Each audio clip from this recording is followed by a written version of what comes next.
The National Resources Conservation Service, NRCS, which is a part of the Department of Agriculture, is in the process of helping Whitesboro residents. The program will allow eligible and approved property owners in a defined floodplain area in the village of Whitesboro to receive a buyout for their home and relocate to an area that is not prone to flooding. The town is the project sponsor here. We're the liaison between NRCS and the applicants, but this is an NRCS program.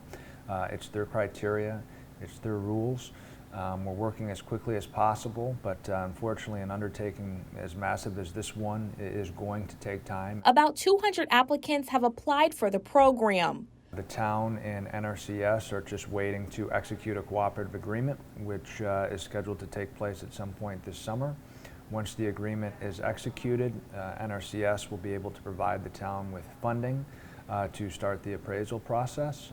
Appraisals are needed to develop offers to provide to applicants. The goal is to provide offers to applicants by the end of the year.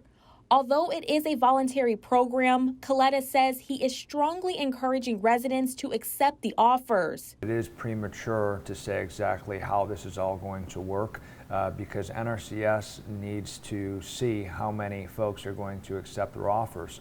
Once somebody accepts their offer, they're going to literally plot that on a map, and they're going to plot all the acceptance offers on a map, and they're going to see how it works out. Coletta says he understands residents who are anxious and in some cases may have fear because of the unknowns. I do know and acknowledge that it is a seller's market, but what I can say is that full market values of homes in the project area are higher than what they've been selling for. We reached out to the NRCS for comment. We have yet to hear back. Reporting, Shalon Stevens, Eyewitness News.